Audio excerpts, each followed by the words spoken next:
आज 6 अगस्त 2020 की मुरली है। ओम शांति। बाप दादा मधुबन। बाबा ने कहा, मीठे बच्चे, सवेरे सवेरे उठ यही चिंतन करो कि मैं इतनी छोटी सी आत्मा कितने बड़े शरीर को चला रही हूँ। मुझ आत्मा में अविनाशी पाठ नूंधा हुआ है। मीठे बच्चे, सवेरे सवेरे उठ यही चिंतन करो कि मैं इतनी छोटी सी आत्मा कितने बड़े शरीर को चला रही हूँ। मुझ आत्मा में अविनाशी पाठ नूंधा हुआ है। प्रश्न: शिव बाबा को कौन सी प्रैक्टिस है, कौन सी नहीं? शिव बाबा को कौन सी प्रैक्टिस है, कौन सी नहीं? उत्तर: आत्मा का ज्ञान रत्नों से श्रृंगार करने की प्रैक्टिस शिव बाबा को है। बाकी शरीर का श्रृंगार करने की प्रैक्टिस उन्हें नहीं, क्योंकि बाबा कहते मुझे तो अपना शरीर है नहीं, मैं इनका शरीर भल किराए पर लेता हूँ, लेकिन इस शरीर का श्रृंगार यह आत्मा स्वयं करती है, मैं नहीं करता। मैं तो सदा अशरीरी हूँ। आज का गीत है, बदल जाए दुनिया ना बदलेंगे हम। ओम शांति। बच्चों ने यह गीत सुना? किसने सुना? पूछ रहे हैं, ये जो गीत है किसने सुना? हम आत्मा ने इस शरीर में कानों द्वारा सुना। बच्चों ने यह गीत सुना? किसने सुना? आत्मा ने इस शरीर के कानों द्वारा सुना। बच्चों को भी यही मालूम पड़ा कि आत्मा कितनी छोटी है। बच्चों को भी यह मालूम पड़ा कि आत्मा कितनी छोटी है। वह आत्मा इस शरीर में नहीं है तो शरीर कोई काम का नहीं रहता। कितनी छोटी आत्मा के आधार पर यह कितना बड़ा शरीर चलता है। दुनिया में किसको भी पता नहीं है कि आत्मा क्या चीज़ है जो इस रथ पर विराजमान होती है। रथ अर्थात हमारा शरीर। अकाल मूर्त आत्मा का यह तख्त है। अकाल मूर्त मतलब जो कभी मरती नहीं, जिसको काल खा नहीं सकता। अकाल मूर्त आत्मा का यह तख्त है। तख्त अर्थात शरीर। बच्चों को भी यह ज्ञान मिलता है। कितना रमणीक रहस्य युक्त है। जब कोई ऐसी रहस्ययुक्त बातें सुनी जाती हैं तो चिंतन चलता है। जब कोई ऐसी बातें सुने जो नई हो और गहराई युक्त हो तो उसका चिंतन करना चाहिए। चिंतन चलता है। तुम बच्चों को भी यही चिंतन चलता है। इतनी छोटी सी आत्मा है इतने बड़े शरीर में। आत्मा में 84 जन्मों का पाठ नूंधा हुआ है। 84 जन्म। शरीर तो विनाश हो जाता है, बाकी आत्मा रहती है। यह बड़ी विचार की बातें हैं। सवेरे उठकर यह ख्याल करना चाहिए। बच्चों को स्मृति आई है आत्मा कितनी छोटी है। उनको अविनाशी पाठ मिला हुआ है। अविनाशी पाठ अर्थात आत्मा कभी भी विनाश को नहीं पाती। जैसे कहते हैं ना, भक्ति में आत्मा परमात्मा में लीन हो जाए, तो ये कभी संभव नहीं है। अगर ऐसा हो तो ऐसा इसका अर्थ ये हुआ कि जिन माता पिता ने हमें पैदा किया उन्होंने ही हमारी हत्या कर दी।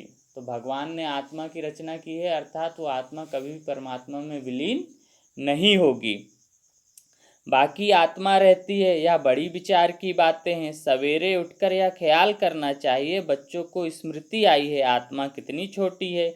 उनको अविनाशी पाठ मिला हुआ है। मैं आत्मा कितनी वंडरफुल हूँ। यह नया ज्ञान है जो दुनिया में किसको भी नहीं है। बाप ही आकर बतलाते हैं जो सिमरन करना होता है। बाप अर्थात भगवान आके बताते हैं, और सिमरन करना मतलब हमें अपने स्वयं को याद कराना होता है। हम कितनी छोटी सी आत्मा कैसे पाठ बजाती हैं। शरीर 5 तत्वों का बनता है। बाबा को थोड़े ही मालूम पड़ता है। शिव बाबा की आत्मा कैसे आती जाती है, ऐसे भी नहीं, सदैव इसमें रहती है।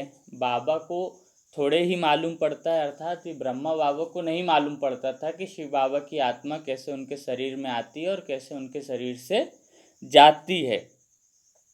ऐसे भी नहीं सदैव इनमें रहती है, परमानेंट उनमें नहीं रहती थी शिव बाबा। तो यही चिंतन करना है। तुम बच्चों को बाप ऐसा ज्ञान देते हैं जो कभी कोई को मिल ना सके।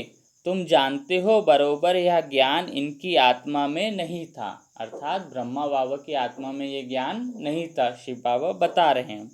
और सत्संगों में ऐसी ऐसी बातों पर कोई ख्याल नहीं रहता है।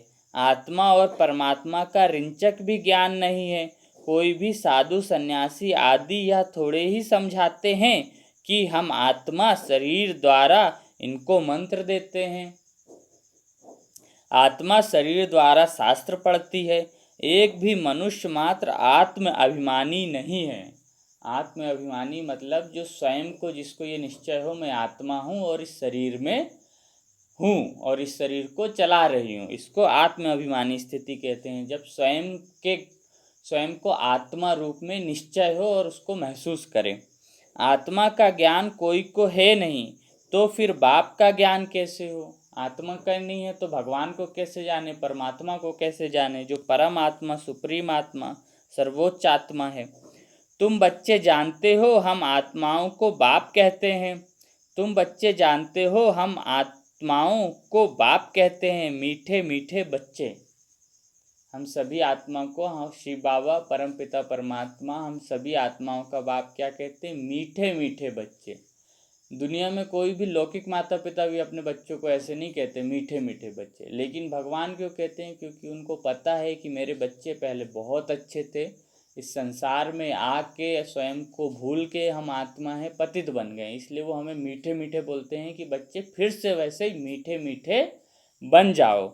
मीठे मीठे बच्चे, तुम कितना समझदार बन रहे हो।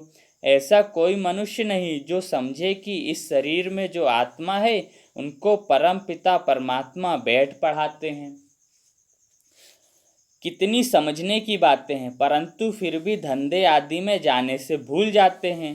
पहले तो बाप आत्मा का ज्ञान देते हैं जो कोई भी मनुष्य मात्र को है नहीं। भगवान जब आते हैं तो पहले हमें ये निश्चय कराते हैं हम शरीर नहीं, हम आत्मा हैं। पहले तो बाप आत्मा का ज्ञान देते हैं जो कोई भी मनुष्य मात्र को नहीं है। गायन भी है ना, आत्मा परमात्मा अलग रहे बहुकाल। सुंदर मेला कर दिया जब सदगुरु मिला दलाल। हिसाब है ना, आत्मा और परमात्मा बहुत समय तक अलग रहे, क्योंकि किसी को स्वयं का ही अच्छे से निश्चय नहीं था तो परमात्मा का कैसे हो। और जब वो आते हैं मिलते हैं तो मेला लग जाता है आत्मा परमात्मा को, जिसको ही संगम कहते हैं। और वो ब्रह्मा बाबा दलाल के रूप में हमें भगवान से मिलाते हैं। तुम बच्चे जानते हो आत्मा ही बोलती है शरीर द्वारा। आत्मा ही शरीर द्वारा अच्छे व बुरे काम करती है, ये शरीर नहीं करता। हम आत्मा ही शरीर द्वारा अच्छे या बुरे काम करते हैं, जैसे क्रोध हो, लोभ हो, मोह हो, अहंकार हो, काम विकार हो, आलस्य हो, अभिमान में आना हो। आत्मा ही शरीर द्वारा अच्छे या बुरे काम करती है। बाप आकर आत्माओं को कितना गुलगुल बनाते हैं। गुलगुल अर्थात मीठा, सरल, इतना कि सब उसको प्यार कर रहे। जैसे एक छोटा बच्चा, उसको सब प्यार करते हैं क्योंकि उसके अंदर कोई विकार नहीं होता, वैसा गुलगुल भगवान हमको बनाते हैं। पहले पहले तो बाप कहते हैं सवेरे सवेरे उठ यही प्रैक्टिस व ख्याल करो कि मैं आत्मा क्या है। हमें चिंतन करना चाहिए कि आत्मा क्या है, कैसे इस शरीर में मैं बैठी हूँ, इस शरीर को चला रही हूँ। और इसका सबसे सरल अभ्यास है चलते फिरते उठते बैठते मन के अंदर चलाते रहो, मैं आत्मा हूँ, मैं आत्मा हूँ, मैं आत्मा हूँ। जब तक हम अपनी स्वयं की निज अवस्था, आत्मिक अवस्था को प्राप्त नहीं करेंगे तब तक हम भगवान से मिलन का सुख नहीं ले सकते और ना ही उसकी शक्तियाँ हमारे अंदर प्रवेश कर सकती हैं, क्योंकि वो परम आत्मा है और वो आत्मा में बल भरता है, शरीर में नहीं। और जब आत्मा में बल होगा तो आप उस बल से अपने शरीर को अच्छा कर सकते हैं और चला सकते हैं। आत्मा ही शरीर द्वारा अच्छे व बुरे काम करती है। बाप आकर आत्माओं को कितना गुलगुल बनाते हैं। पहले पहले तो बाप कहते हैं सवेरे सवेरे उठकर यही प्रैक्टिस व ख्याल करो कि आत्मा क्या है जो इस शरीर द्वारा सुनती है। आत्मा का बाप परमपिता परमात्मा है जिसको पतित पावन ज्ञान का सागर कहते हैं। हम सभी मनुष्य आत्माओं का एक ही बाप है, वो परमपिता परमात्मा स्वयं शिव हैं। और फिर इस सृष्टि के जो आदि पिता हैं, जिसने पूरी सृष्टि रची, वो ब्रह्मा बाबा। तो हम सबके दूसरे पिता ब्रह्मा बाबा हुए, और तीसरे पिता लौकिक माता पिता जो हमारे होते हैं वो हमारे तीसरे पिता हुए। इस अनुसार हम आत्मा के इस संगम युग पर तीन पिता हैं, परम पिता परमात्मा, आदि पिता ब्रह्मा बाबा और साकार माता पिता। आत्मा का बाप परमपिता परमात्मा है जिसको पतित पावन ज्ञान का सागर कहते हैं। फिर कोई मनुष्य को सुख का सागर, शांति का सागर कैसे कह सकते हैं? मनुष्य को सुख का सागर, शांति का सागर नहीं कह सकते, क्योंकि वो सृष्टि की पूरी आत्माओं को न सुख दे सकता है, न सृष्टि की पूरी आत्माओं को शांति दे सकता है। जो सृष्टि की एक एक आत्माओं को सुख और शांति दे सके उसी को सागर कहा जा सकता है। क्या लक्ष्मी नारायण को कहेंगे सदैव पवित्रता का सागर? नहीं कहेंगे, क्योंकि जब वो सतयुग में थे, स्वर्ग में थे, तभी वो पवित्र थे। फिर वो आत्मा जब द्वापर युग से उतर आई, द्वापर में आ गई, तो वो देह अभिमान में आई, और कलयुग में आकर वो भी पतित हो गई पूर्णता। संगम में आके वही आत्मा भगवान से फिर से ज्ञान लेती है, और सतयुग में जाके फिर वही लक्ष्मी नारायण बनेंगे। एक बाप ही सदैव पवित्रता का सागर है। मनुष्य तो सिर्फ भक्ति मार्ग के शास्त्रों का बैठ वर्णन करते हैं, प्रैक्टिकल अनुभव नहीं है। जैसे गीता पाठी है, गीता पढ़ लेते हैं और सुनाते भी बहुत अच्छे हैं, लेकिन उनकी आत्मिक अवस्था नहीं होती कि हम अपने बच्चों को, संसार के लोगों को आत्मा रूप में देखें और स्वयं को आत्मा रूप निश्चय करें। इसका बहुत सरल उदाहरण, किसी भी गीता पाठी के यहाँ जब किसी का देहांत होता है तो वो रोता है। अगर उसको ये भान हो कि आत्मा गई, नया जन्म लेगी, तो उसको रोना नहीं चाहिए और उस आत्मा को अच्छा घर मिले उसके लिए प्रार्थना करनी चाहिए। मनुष्य तो सिर्फ भक्ति मार्ग के शास्त्रों का बैठ वर्णन करते हैं, प्रैक्टिकल अनुभव नहीं है। ऐसे नहीं समझेंगे हम आत्मा इस शरीर से बाप की महिमा करते हैं। वह हमारा बहुत मीठा बाबा है, वही सुख देने वाला है। बाप कहते हैं, हे आत्माएं, अब मेरी मत पर चलो। यह अविनाशी आत्मा को अविनाशी बाप द्वारा अविनाशी मत मिलती है। अविनाशी आत्मा को अविनाशी बाप द्वारा अविनाशी मत, मतलब ना आत्मा मरती है, ना बाप मरता है, ना उनका दिया हुआ ज्ञान मरता है। इसीलिए जब हम दुखी होते हैं तो भगवान को याद करते हैं, क्योंकि हमें पता है कि उसका जो ज्ञान है सुख देने वाला है, आनंद देने वाला है, शांति देने वाला है।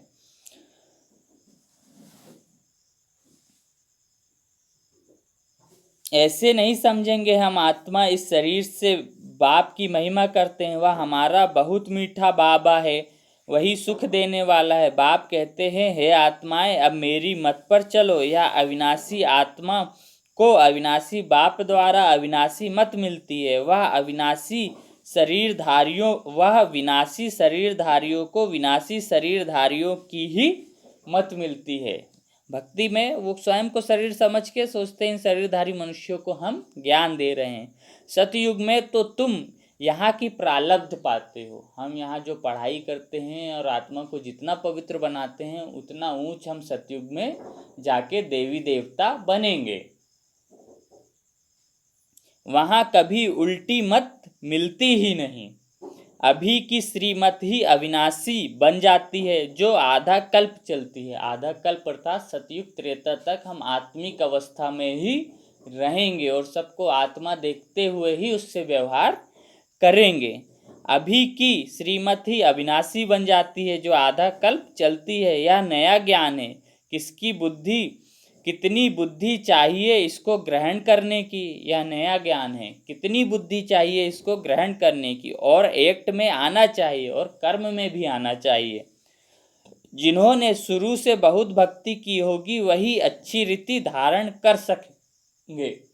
शुरू से बहुत भक्ति अर्थात जब से द्वापर युग से भक्ति शुरू होती है, जिसने भगवान को सच्चे दिल से भक्ति मार्ग में भी याद किया होगा वही उसके ज्ञान को जैसा वो सुना रहा है वैसा समझ सकेंगे।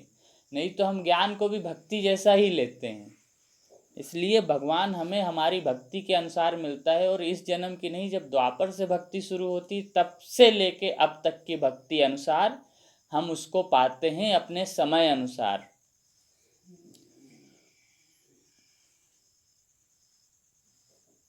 यह समझना चाहिए अगर हमारी बुद्धि में ठीक रीति धारणा नहीं होती तो जरूर शुरू से हमने भक्ति नहीं की है। बाप कहते हैं कुछ भी नहीं समझते हो तो बाप से पूछो, क्योंकि बाप है अविनाशी सर्जन।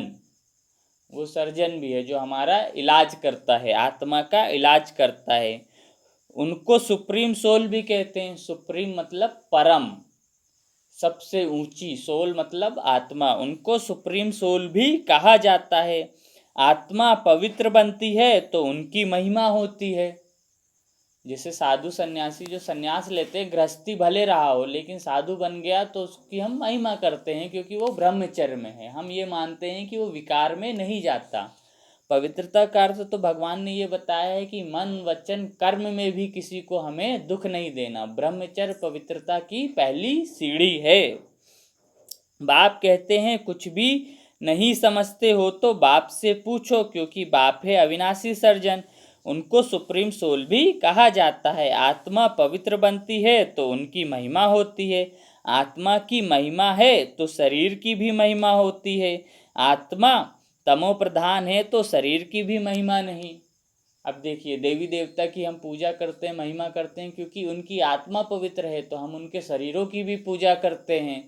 लेकिन यहाँ आत्मा पवित्र नहीं तो हम मनुष्यों को भी कोई मान नहीं देते, क्योंकि महिमा तो आत्मा की पवित्रता की है। आत्मा तमो प्रधान है तो शरीर की भी महिमा नहीं है। इस समय तुम बच्चों को बहुत गुह्य बुद्धि मिलती है, आत्मा को ही मिलती है। मन, बुद्धि और संस्कार ये तीनों आत्मा में ही होते हैं। मन से आत्मा सोचती है, बुद्धि से निर्णय लेती है, और जो कर्म करती है वो संस्कार बनते हैं, और आत्मा वही संस्कार लेके जाती है। इसलिए हम बोलते हैं ना, इसके पिछले जन्मों का कर्म है या पिछले जन्मों के संस्कार हैं, क्योंकि ये तीनों चीज़ आत्मा में होती है, शरीर में नहीं। इस समय तुम बच्चों को बहुत गुह्य बुद्धि मिलती है, आत्मा को ही मिलती है। आत्मा को कितना मीठा बनना चाहिए, मीठा अर्थात पवित्र बनना चाहिए। आत्मा को कितना मीठा बनना चाहिए, सबको सुख देना चाहिए। मन वचन कर्म से सबके लिए अच्छा सोचना चाहिए। बाबा कितना मीठा है, भगवान कितना मीठा है। सोचिए, हम पतित हैं, हम विकारी हैं, और हमको आके क्या बोलता है, मीठे मीठे बच्चे। क्यों? उसको पता है कि जब ये परम धाम अपने घर से आए थे तब तो ये भी मेरे जैसे परम पवित्र थे, मास्टर पवित्रता के सागर थे, लेकिन यहाँ आके पतित बन गए। इसलिए वो हमें मीठा मीठा बोलता है कि बच्चे तुम मीठे मीठे थे, फिर से मीठे मीठे बन जाओ। आत्मा को कितना मीठा बनना चाहिए, सबको सुख देना चाहिए। बाबा कितना मीठा है, आत्माओं को भी बहुत मीठा बनाते हैं। आत्मा कोई भी अकर्तव्य कार्य ना करे, यह प्रैक्टिस करनी है, यह हमें अभ्यास करना है कि हमसे कोई भी गलती ना हो। चेक करना है कि मेरे से कोई अकर्तव्य तो नहीं होता है। श्री बाबा कभी अकर्तव्य कार्य करेंगे? भगवान कोई कभी गलत काम करेगा?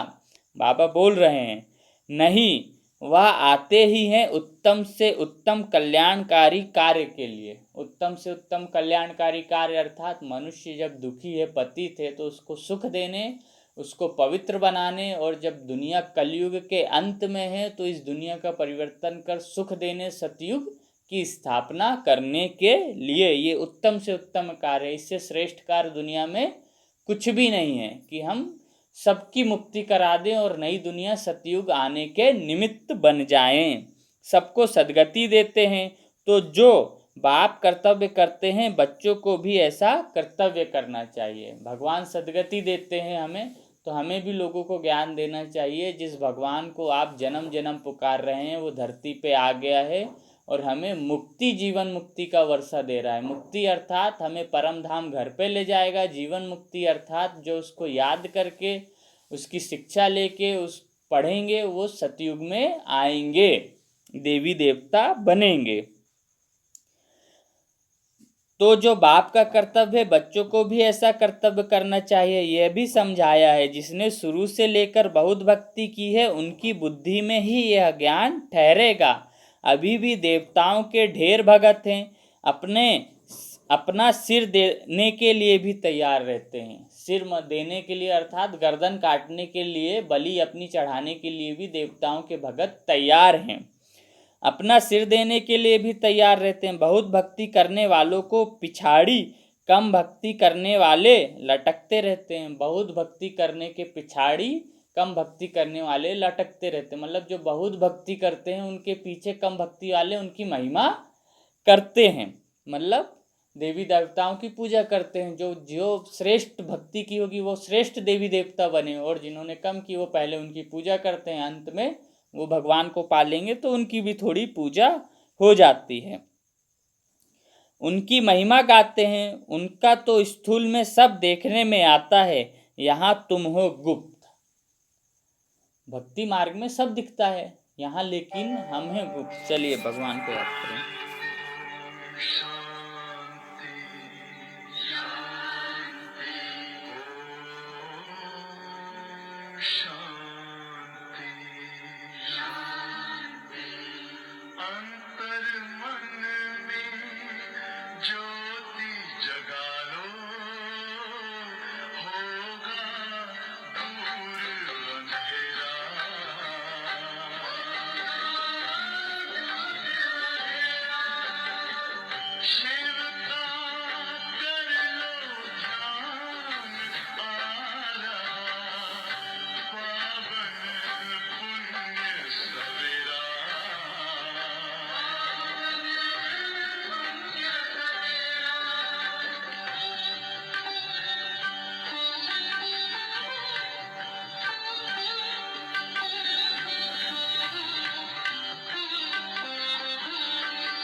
उनका तो स्थूल में सब देखने में आता है, यहाँ तुम हो गुप्त। तुम्हारी बुद्धि में सृष्टि के आदि मध्य अंत का सारा ज्ञान है। भगवान ने हमें बता दिया है सतयुग में क्या होता है, त्रेता में क्या होता है, द्वापर में क्या होता है, कलयुग में क्या होता है, और जब भगवान आते हैं उस समय को संगम युग कहते हैं।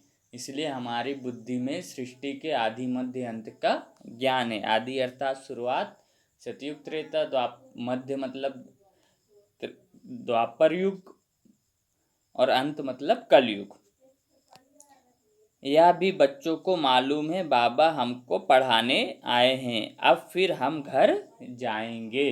घर मतलब परमधाम। यहाँ सब आत्माएं आती हैं, वह हमारा घर है। परमधाम हमारा घर है और हम इस सृष्टि पर आते हैं। वहाँ शरीर ही नहीं होता, आवाज कैसे हो? आवाज तो तब हो जब हम शरीर में हो। मुख चाहिए आत्मा को बोलने के लिए। परम धाम में शरीर नहीं, हम बिंदी बिंदी आत्मा रहती हैं, तो वहाँ आवाज नहीं होता, वो शांति की दुनिया है। इसलिए जो आत्मा बहुत लास्ट में आती है ना, वो सीधे साधु संत बन जाती है उसको, क्योंकि अपना घर याद आता है और वो उसको शांति याद आती है। हाँ, दुनिया में इतनी हलचल है तो वो उस शांति को याद करती रहती है, इसलिए वो सन्यासी बन गई कि मुझे शांति धाम जाना है। आत्मा के बिना शरीर जड़ बन जाता है। आत्मा के बिना शरीर जड़ बन जाता है। मनुष्यों का शरीर में कितना मोह रहता है। आत्मा शरीर से निकल गई तो बाकी 5 तत्व, उन पर भी कितना लव रहता है। स्त्री पति की चिता पर चढ़ने के लिए तैयार हो जाती है। कितना मोह रहता है शरीर में। अभी तुम समझते हो नष्टो मोहा होना है सारी दुनिया से। सारी दुनिया से नष्टो मोहा, कोई मोह नहीं होना चाहिए। मोह पूरा नष्ट हो जाना चाहिए अपने इस शरीर से लेके सारी दुनिया तक। अभी तुम समझते हो नष्टो मोहा होना है सारी दुनिया से। यह शरीर तो खत्म होना है, तो उनसे मोह निकल जाना चाहिए ना। परंतु बहुत मोह रहता है। ब्राह्मणों को खिलाते हैं, याद करते हैं ना फलाने का श्राद्ध है। अब वह थोड़े ही खा सकते हैं। जिसके नाम से श्राद्ध करते हैं वो आत्मा खाने नहीं आती है, ना ही वो खा सकती है। तुम बच्चों को तो अब इन बातों से अलग हो जाना चाहिए। ड्रामा में हर एक अपना पार्ट बजाते हैं। ये सृष्टि नाटक रंगमंच है और हम सब इसमें कलाकार हैं। इस समय तुमको ज्ञान है, हमको नष्ट मोहा बनना है। मोहजीत राजा की भी कहानी है ना, और कोई मोहजीत राजा होता नहीं। हम ही मोहजीत राजा हैं, हमारी ही कहानी। ऐसे कोई मोहजीत राजा होता नहीं। यह तो कथाएं बहुत बनाई हैं ना। वहाँ अकाले मृत्यु होती नहीं। सतयुग त्रेता में अकाले मृत्यु नहीं होगी। बच्चा बनेगा, जवान होगा, बूढ़ा होगा, फिर उसको साक्षात्कार होगा कि अब तुम आत्मा को उस नए घर में बच्चे के रूप में जन्म लेना है। तो आत्मा अपनी खुशी से शरीर छोड़ती है। अकाले मृत्यु अर्थात जबरदस्ती। भले यहाँ बुढ़ापे में भी आत्मा छोड़ती है, लेकिन उसको जब अपना खुद का भान ही नहीं है तो जबरदस्ती उसका शरीर से आत्मा निकलती है, तो वो अकाले मृत्यु ही कहलाएगा। लेकिन जब आत्मिक स्थिति में स्वेच्छा से, जैसे आप इस घर को स्वेच्छा से खाली करके जाएं, तो वो अकाली मृत्यु नहीं कहलाएगा। कोई जबरदस्ती निकाले तो वो अकाली मृत्यु। वहाँ अकाली मृत्यु होती नहीं तो पूछने की भी बात नहीं रहती। इस समय तुमको मोहजीत बनाते हैं। स्वर्ग में मोहजीत राजाएं थे, यथा राजा रानी तथा प्रजा। ऐसा होता है जैसे मोहजीत राजा रानी वैसे प्रजा मोहजीत। किसी चीज़ में मोह नहीं, ना धन में, ना संपत्ति में, ना बच्चों। व्यवहार सबसे प्रेम पूर्वक, लेकिन आत्मिक स्थिति रहती है कि हम शरीर नहीं, हम आत्मा हैं। स्वर्ग में मोहजीत राजाएं थे, यथा राजा रानी तथा प्रजा है। प्रजा ऐसे है, वहाँ है ही नष्ट मोहा की राजधानी। वह है ही नष्ट मोहा की राजधानी। रावण राज्य में मोह होता है, वहाँ तो विकार होता नहीं, रावण राज्य ही नहीं। सतयुग त्रेता में रावण का राज्य है ही नहीं और वहाँ कोई विकार नहीं। और जैसे ही कलयुग आता है, द्वापर कलयुग में रावण राज्य होता है। अब रावण राज्य क्या है, रावण के 10 सिर दिखाते हैं जिसमें 5 विकार स्त्री के 5 पुरुष के, यही विकार ही हमें रावण बना देते हैं और यही रावण राज्य है, क्योंकि विकारी मनुष्य यहाँ राज्य कर रहे हैं।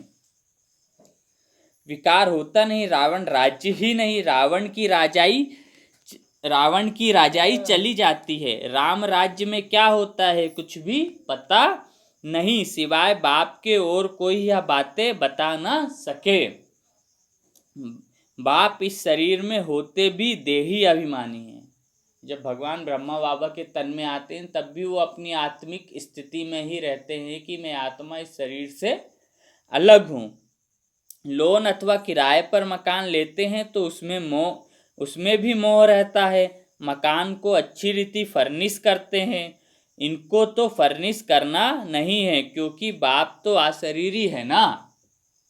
भगवान को, ब्रह्मा बाबा के शरीर को श्रृंगार करने की जरूरत नहीं है क्योंकि वो शरीर उनका है नहीं, अशरीरी। हम श्रृंगारते हैं अपने शरीर को क्योंकि हम समझते हमारा है, जबकि है ये भी किराए का।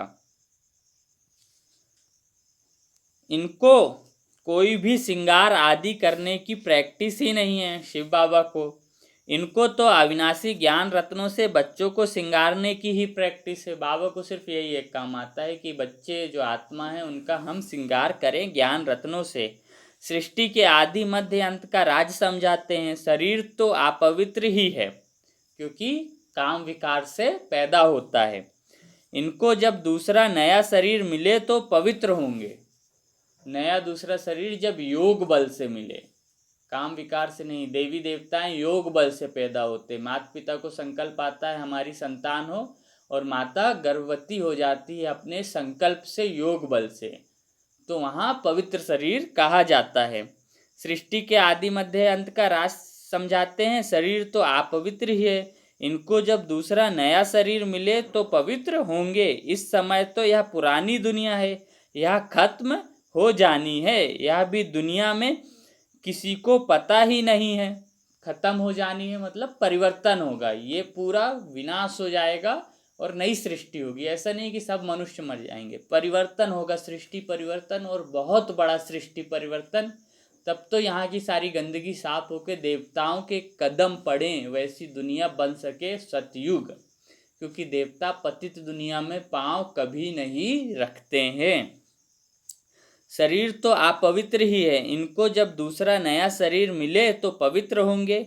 इस समय तो यह पुरानी दुनिया है, यह खत्म हो जानी है। यह भी दुनिया में किसको पता ही नहीं है, धीरे धीरे मालूम पड़ेगा।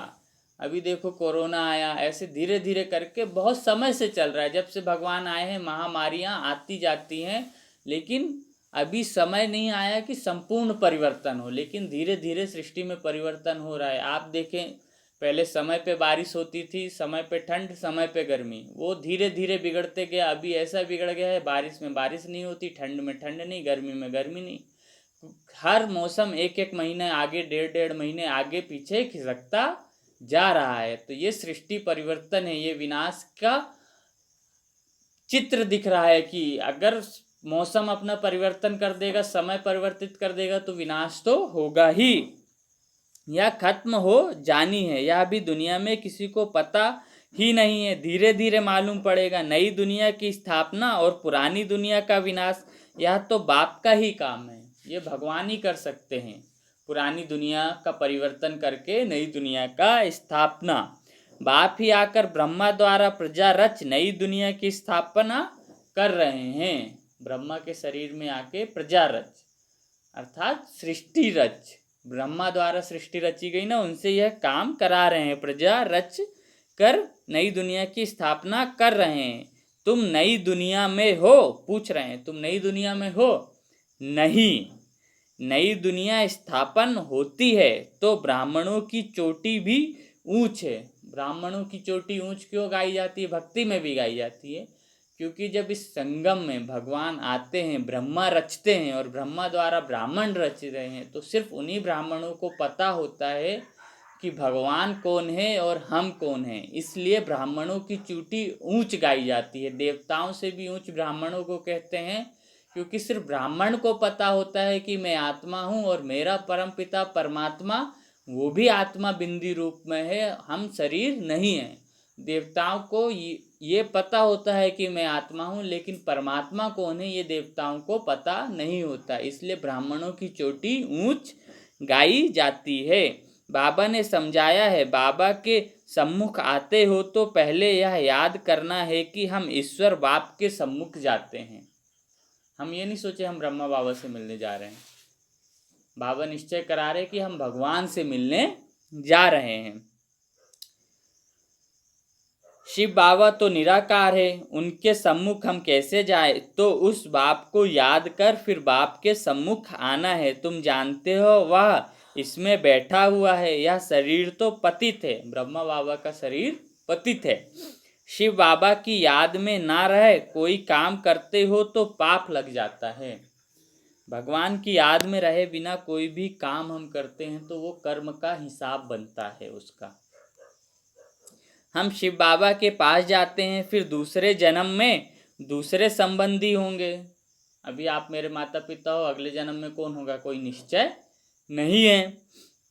वहाँ देवताओं की गोद में जाएंगे। जब सतयुग में जाएंगे तो देवी देवता हमारे माता पिता बनेंगे, क्योंकि वो देवी देवता होंगे सतयुग में, तो हम भी देवी देवता होंगे।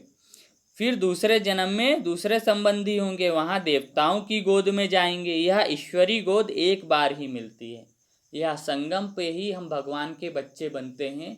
बाकी पूरे 83 जन्म स्वर्ग सतयुग से लेके कलयुग अंत तक, जब तक हमें भगवान नहीं मिलता, हम अलग अलग पहले देवी देवताओं के बच्चे रहेंगे, फिर मनुष्य के बच्चे, फिर यहाँ कलयुग तक मनुष्य आत्माओं के ही बच्चे रहते हैं। लेकिन संगम युग पर जब भगवान आते हैं तभी हम उसके बच्चे बनते हैं। हम रहते तो उसी के, लेकिन जब हम जाने ना हमारे माता पिता हुए हैं तभी तो हम उसके बच्चे कहलाएंगे। जब जाने ही नहीं तो कैसे कहलाएं।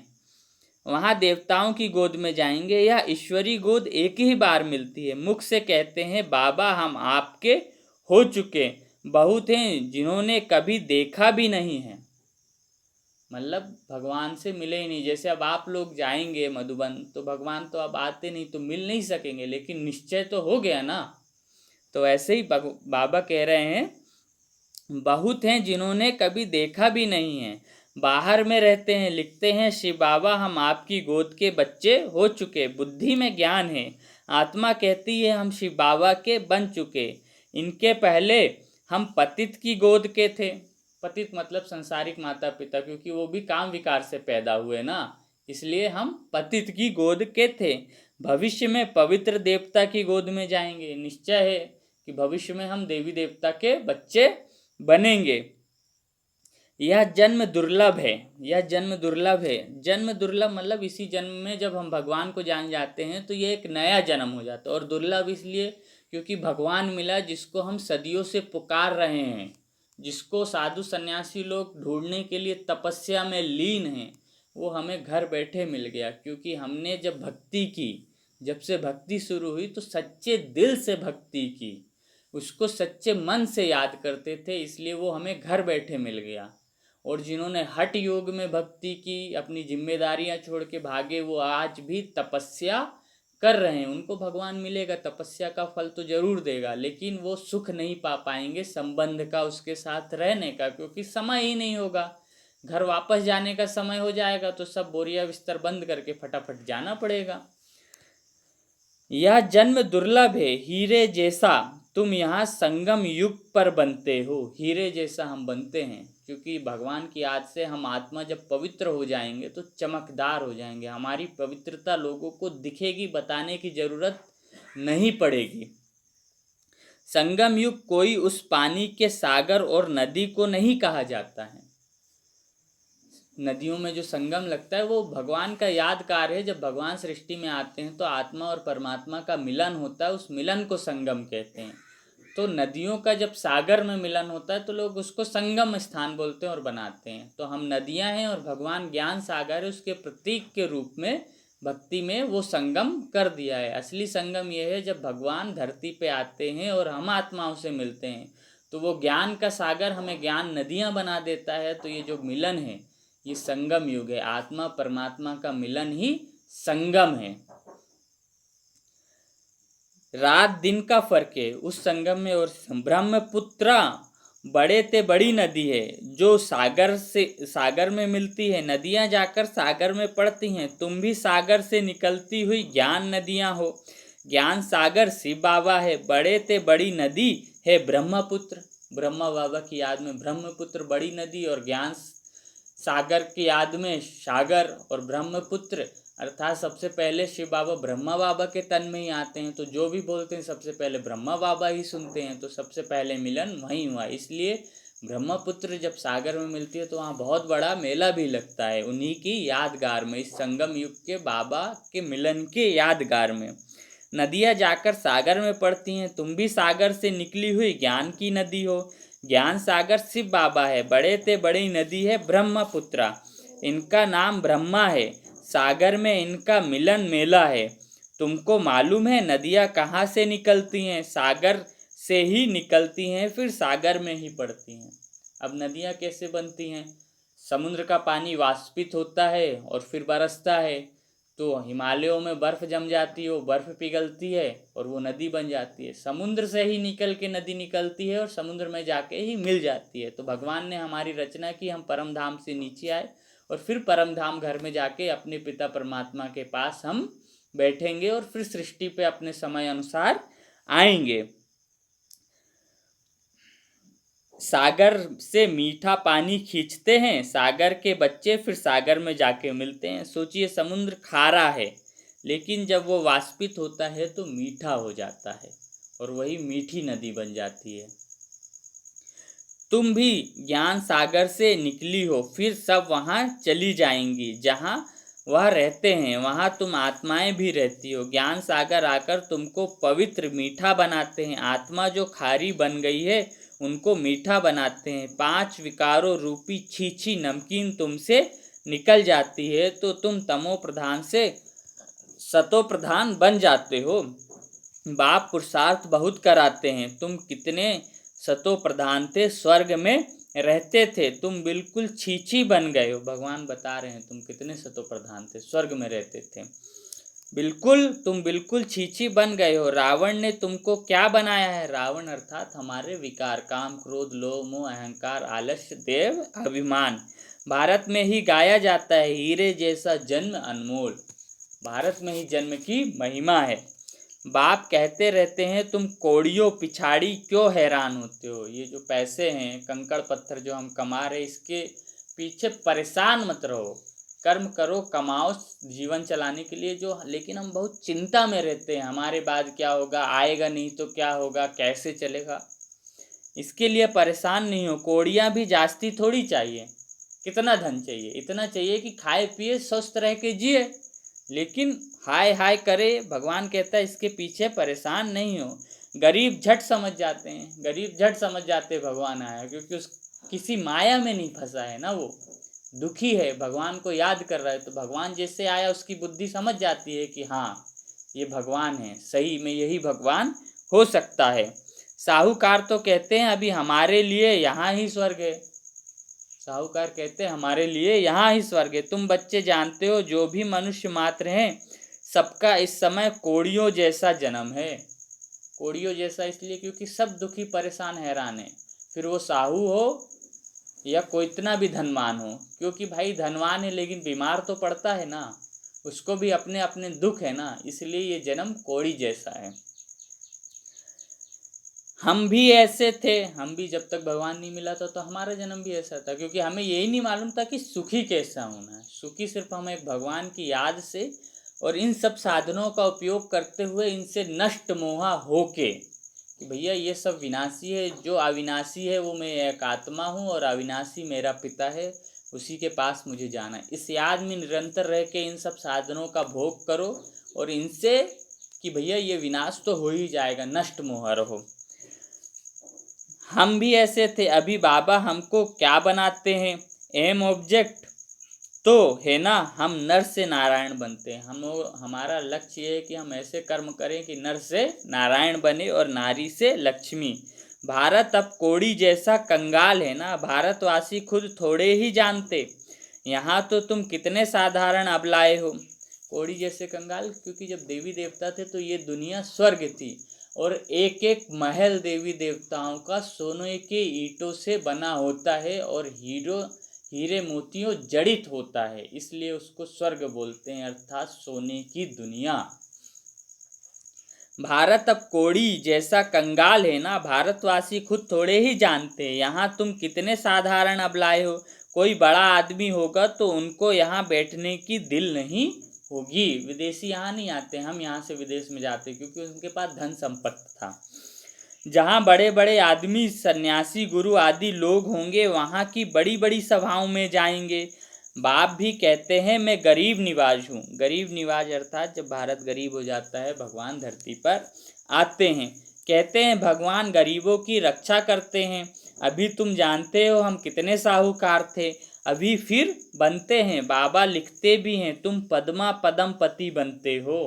लिखते हैं अर्थात जब ब्रह्मा बाबा के तन में आते थे तो कभी ब्रह्मा बाबा बीमार रहते थे तो वो मुरली लिखते थे और फिर वो सुनाई जाती थी क्लास में। तो भगवान लिखते भी हैं कि तुम पद्मा पदमपति बनते हो। पद्मा पदमपति मतलब इतनी संपत्ति के मालिक बनते हो जिसका कोई गिनती नहीं है, अर्थात हम पूरे विश्व के मालिक बन जाते हैं। क्योंकि जब स्वर्ग होता है सतयुग त्रेता, तब दुनिया में कोई देश नहीं, कोई धर्म नहीं, कोई जाति नहीं, एक ही धर्म। सतयुग में देवी देवता धर्म और त्रेता युग में क्षत्रिय धर्म होता है। इसलिए राम जी को धनुष बाण दिखाते हैं और कृष्ण को सुदर्शन चक्र, अर्थात बैठे बैठे सारा काम हो गया। और राम जी को अर्थात उनके जीवन में संघर्ष है। तो राम जी का जो धनुष बाण है वो क्षत्रिय धर्म की निशानी है और कृष्ण जी का जो सुदर्शन चक्र है वो देवी देवता धर्म की निशानी, कि अर्थात उनको तो कुछ भी नहीं करना पड़ा, भगवान की निरंतर याद रहने से वो संपूर्ण देवी देवता बने। और जो भगवान को यहाँ संगम युग में प्राप्त करके भी जिसके जीवन में उतार चढ़ाव आता रहता है वो क्षत्रिय जाके बनता है त्रेता युग में। इसलिए सतयुग में देवी देवता धर्म और त्रेता युग में क्षत्रिय धर्म, लेकिन पूरी दुनिया में रहता है। वहाँ कोई और धर्म के लोग, कोई और जाति के लोग, कोई और समुदाय के लोग और कोई और देश नहीं होता है। वहाँ पर मारा मारी नहीं होती है। यहाँ तो देखो पैसे के पीछे कितना मारा मारी है, रिश्वत कितनी मिलती है। पैसे तो मनुष्य को चाहिए ना। तुम बच्चे जानते हो बाबा हमारा खजाना भरपूर कर देते हैं। ये बहुत लोगों का अनुभव है कि जब भगवान के बने उससे पहले घर में बहुत गरीबी थी। खुद मैं जिस सेंटर में जाता था वहाँ की बहन बताती थी कि हमारे जीवन में बड़ा संघर्ष था। मम्मी पापा नौकरी तो करते थे, संघर्ष था, लेकिन जब दोनों बहनें आश्रम में समर्पित हो गई तो आज बढ़ते बढ़ते उनका भाई बहुत बड़ी कंपनी में है और बढ़िया घर है। और उनका भाई एक कंपनी में ऐसा है कि मतलब वही सब करता धरता है, घर है, गाड़ी है, बंगला है, सब है, बहुत संपन्न हो गया। क्यों हो गए? क्योंकि उनकी बेटियों ने भगवान से शादी की, अर्थात भगवान उनका दामाद हो गया। अब भाई दामाद संपत्तिवान है तो सास ससुर को तो धनवान खुश रखेगा। और दूसरा, जिनके बच्चे नहीं हैं वो भगवान से जब सर्व संबंध जोड़ते हैं कि भाई तुम ही मेरे पति हो, तो वो पति के रूप में, तुम पत्नी हो तो अच्छे से रखेगा। तुम ही मेरे बच्चे हो तो वो बच्चा है तो माता पिता को अच्छा रखेगा। तुम ही मेरे माता पिता हो, वो माता पिता है तो हम बच्चों को अच्छा रखेगा। अर्थात जब भगवान से हम सर्व संबंध जोड़ते हैं तो वो हमारा सर्व संबंधों से ख्याल रखता है। तुम बच्चे जानते हो बाबा हमारा खजाना भरपूर कर देते हैं। आधा कल्प के लिए जितना चाहिए उतना धन लो, परंतु पुरुषार्थ पूरा करो। धन तो भरपूर है लेकिन पुरुषार्थ से मिलेगा। पुरुषार्थ क्या है? ज्ञान, योग, धारणा, सेवा। ज्ञान जो आप मुरली सुन रहे हैं, योग अर्थात भगवान को याद करना है सर्व संबंधों से। धारणा मतलब वो जो जो नियम बता रहा है, कैसे कैसे जीवन जीना है, वो धारण करना है। सेवा अर्थात उसका ज्ञान सबको दो, अपना तन मन धन उसके इस कार्य में लगाओ। गफलत नहीं करो, समय इधर उधर बर्बाद नहीं करो। जैसे कल हमने रथ यात्रा निकाली, एक तरह से गफलत है, क्योंकि जब भगवान आया है और हम देवी देवता कौन है? रामचंद्र जी जब सतयुग में रहेंगे, जब हम उनके राज्य में रहेंगे और जब वो भी शिव के बच्चे हैं, हम भी शिव के बच्चे, तो वो हमारे भाई हुए। लेकिन हमने निकाली महिमा की क्योंकि वो हमसे श्रेष्ठ हैं। लेकिन ये भी गफलत है, समय बर्बादी है। गफलत नहीं करो। कहा जाता है ना, फॉलो फादर। फॉलो फादर अर्थात शिव बाबा और ब्रह्मा बाबा को फॉलो करो। शिव बाबा अर्थात जैसे वो परमात्मा है वैसे हमें परम पवित्र बनना है, जैसे वो ज्ञान का सागर है वैसे हमें ज्ञान का सागर बनना है। और ब्रह्मा बाबा ने जैसे बुद्धि से सब कुछ त्यागा, तन मन धन अपना सब कुछ समर्पित करके ट्रस्टी होके रहे कि मैं सिर्फ सेवक हूँ, ऐसे हमें भी जीवन जीना है। गफलत नहीं करो, कहा जाता है ना फॉलो फादर, फादर को फॉलो करो तो यह जाकर बनेंगे। यह जाकर अर्थात हमारा लक्ष्य है लक्ष्मी नारायण जैसा बनना, यह जाकर बनेंगे। नर से नारायण, नारी से लक्ष्मी, बड़ा भारी इम्तहान है। ये जो हम पढ़ रहे हैं इसकी लास्ट में पेपर होगी। भगवान कहेगा आत्मिक स्थिति में स्थित हो जाओ, हमारा अभ्यास होगा तभी हो सकते हैं ना। भगवान कहेगा अशरीरी हो जाओ, अभ्यास होगा तभी हो सकेंगे। भगवान कहेगा फरिश्ता बन जाओ, अभ्यास होगा तभी बन सकेंगे। तो यही लास्ट में इम्तहान होगा 1 सेकंड में, और जो पास हो जाएगा उनको उसके हिसाब से पद बन जाएगा, और जो फेल हो जाएगा उसको सजा खा के पद मिलेगा। इसमें जरा भी गफलत नहीं करनी चाहिए। बाप श्रीमत देते हैं तो फिर उस पर चलना चाहिए। फायदे नुकसान का उल्लंघन, कायदे कानून का उल्लंघन नहीं करना चाहिए। इस ब्राह्मण जीवन का भी कायदे कानून है। सबसे बड़ा कायदा है यही है कि हम सबको आत्मिक स्थिति से देखें। श्रीमत से ही तुम श्री बनते हो, श्रीमत से ही हम श्रेष्ठ बनते हैं। यहाँ हम किसी मनुष्य को श्री नहीं कह सकते, हम बोलते हैं ना श्री फलाना, संभव नहीं। और डबल श्री तो हम लगा ही नहीं सकते, क्योंकि श्री तो सिर्फ भगवान है, श्रेष्ठ से श्रेष्ठ सिर्फ भगवान है, और श्री सिर्फ देवी देवता हैं, क्योंकि वो उसकी रचना और वो आत्मिक स्थिति में पवित्र रहते हैं। और मनुष्यों को श्री नहीं लगाया जाता, क्योंकि मनुष्य श्रेष्ठ है ही नहीं, उसका शरीर ही काम विकार से पैदा हुआ है, तो उस पतित शरीर के आगे श्री कैसे लगा दें कि ये श्रेष्ठ है। श्रीमत से ही तुम श्री बनते हो, मंजिल बहुत बड़ी है, अपना रोज का खाता रखो। रोज हम देखो रात को बैठ के कि हमने आज किसको गलत तो नहीं बोला, गलत चिंतन तो नहीं किया, किसी के लिए अपशब्द तो नहीं सोचा, कोई काम क्रोध लोभ मोह में आके कोई विकार तो नहीं, कर्म तो नहीं कर दिया, विकर्म तो नहीं कर दिया। इसका खाता रखो, लिखो रोज रात में कि भगवान बाबा आज हमसे ये गलती हो गई, ताकि हमें आगे अच्छा करने का बल मिलता रहे। कमाई किया या नुकसान किया, बाप को कितना याद किया, कितनों को रास्ता बताया, अंधों की लाठी तुम हो ना। अंधों की लाठी अर्थात जो भगवान को नहीं जानते, वो भक्ति में भटक रहे हैं, कर्म कांड पूजा कांड में भटक रहे हैं, अर्थात वो अंधे हैं, उनकी लाठी हम ही हैं। क्योंकि हमें भगवान मिला है तो हमें सबको बताना है भगवान सुख करता दुख हरता पतित पावन इस धरती पे आ चुका है। तुमको ज्ञान का तीसरा नेत्र मिलता है, तीसरा नेत्र ज्ञान का।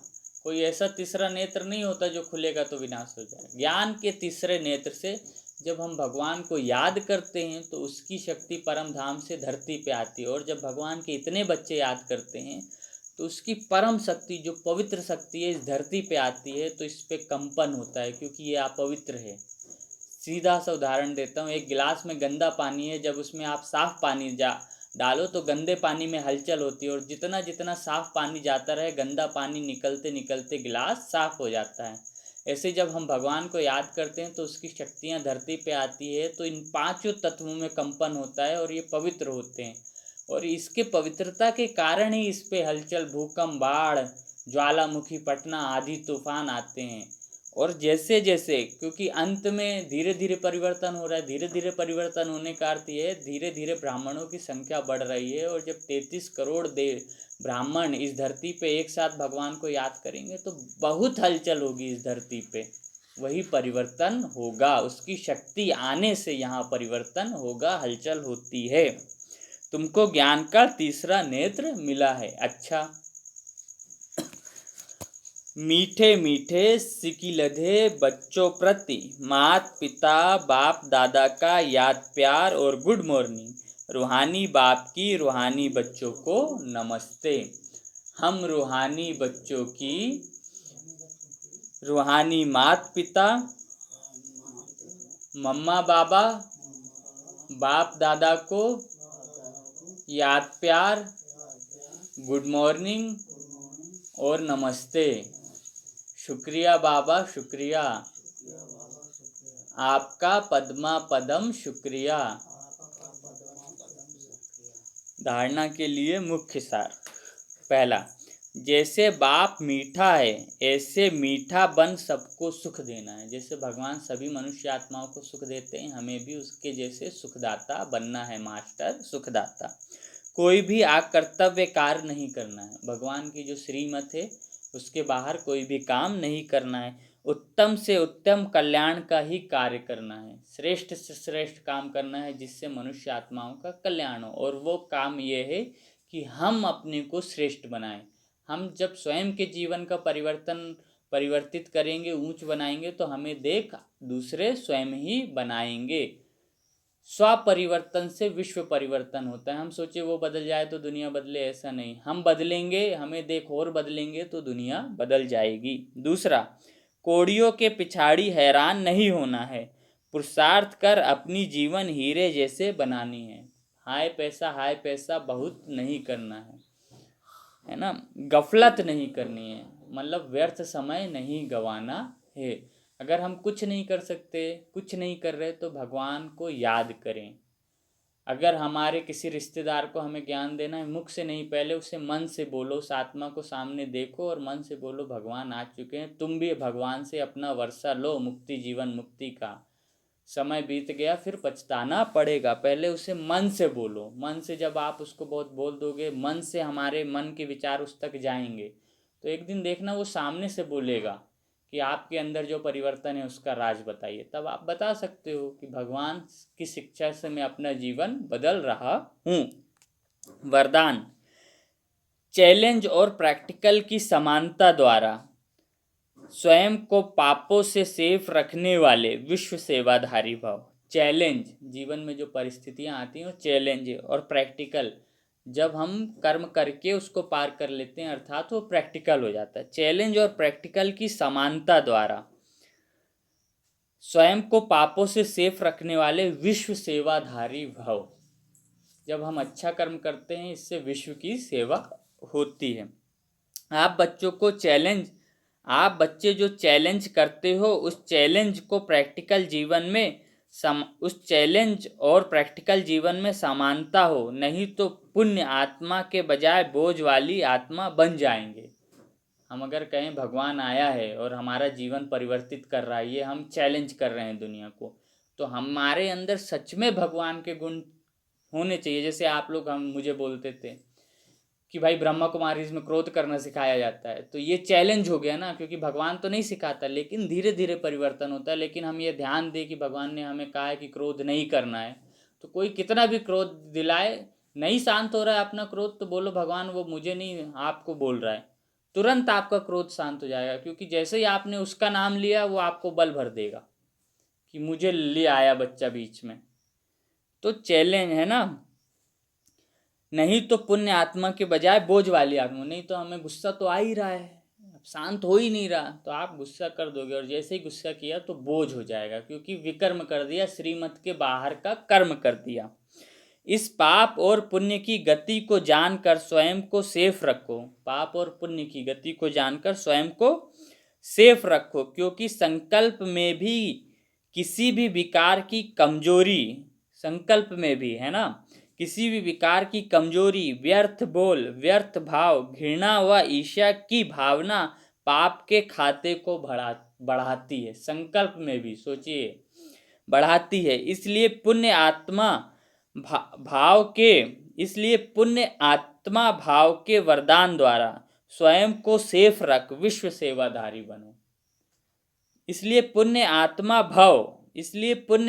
भव के वरदान द्वारा स्वयं को सेफ रख विश्व सेवाधारी भव। भगवान ने हमें वरदान दिया है पुण्य आत्मा भव। इस वरदान को सदा याद रखो कि भगवान ने मुझे कहा है मैं पुण्य आत्मा हूँ, है ना। इसलिए पुण्य आत्मा भव के वरदान द्वारा स्वयं को सेफ रख विश्व सेवाधारी बनो।